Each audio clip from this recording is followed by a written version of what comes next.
বাবা আস্তে চলো, আস্তে, বেশি জোরে চালিও না।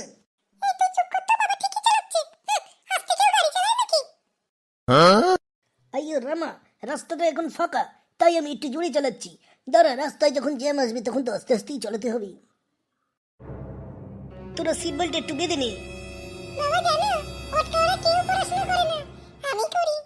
আমি জানি তো, ওই জন্যই তো তোদের ছুটির দিনে একটু ঘুরতে নিয়ে যাচ্ছি। এ দিদি, কি মজা হচ্ছে বলতো।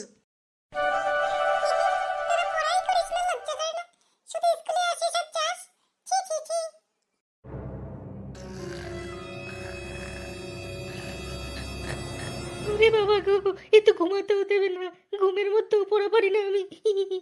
না, এই টেপের কিছু একটা করতেই হবে। দাঁড়া, তোর হচ্ছে, দাঁড়া। কিরে দাদু ভাই, ঘুম ভাঙলো? স্কুলে তো দেরি হয়ে যাচ্ছে, তাড়াতাড়ি কর। হ্যাঁ, তাড়াতাড়ি তো করবই। আজকের স্কুলে যাই, তারপর একজনের কপালে দুঃখ আছে, ভীষণ দুঃখ। এ দাদু ভাই, মারপিট করিস না, কাউকে মারিস না, নাহলে আবার স্যার এসে আমাকেই বলবে। এই কিপটে বুড়ো, তুমি যাও তো, আমাকে রেডি হতে দাও। তুই আমাকে কিপটে বেরো বলবি না, চলে যাচ্ছি আমি। টেপি, তোর কপালে দুঃখ আছে আজকে, আমি যাই স্কুলে। আরে ঝঞ্ঝু, তোর এরকম মুডটা অফ কেন? কি হয়েছে? স্কুলে যাবি না আজকে? হ্যাঁ, যেতে তো হবেই, আজ টেপির কপালে বিরাট দুঃখ আছে। কেন রে, টিভি আবার কি করলো তোকে? আরে তোমার মনে নেই, টেপি আমরা পড়া পারি না বলে আমাদের ভুলভাল কথা বললো, তারই অ্যাকশন নেব, অ্যাকশন। তাই বুঝি? আচ্ছা, তাই একা একা যাস না, আমি কালকের স্কুলে যাবো, তখন হবে খুনি। আজকে কিছু বলিস না, আজকে তুই একা যা। আর শোন না, আমার ফোনটা না খারাপ হয়ে গেছে, তোর ফোনটা দিয়ে তো একটুখানি আমি একটু কথা বলবো মামাবাড়ির সঙ্গে।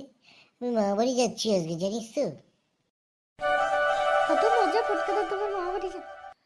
কিন্তু পটকাদা, একটা তো খারাপ খবর, সেটা হলো আমার ফোনটাও তো দোকানে দেওয়া রয়েছে, ফোনটা তো দিতে পারছি না। কি করা যাবে, ঠিক আছে বাদ দি, এমনি আমি চলে যাচ্ছি। এই পটকা দাদা, বলছি মোবাইল ফোনটা কে আবিষ্কার করলো জানো? নিশ্চয়ই জানি, নিশ্চয়ই জানি। তাহলে বলো বলো।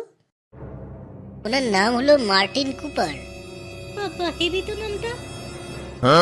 এই পটকা দাদা, তুমি তো স্কুলে যাবে না, তাহলে আমিও আজকে যাব না, কালকে যাবো একসঙ্গে দুজন মিলে, ঠিক আছে? ওকে, তাহলে আসি আমি, টাটা। ভালোই হলো, স্কুলে যেতে হলো না, কি আনন্দ।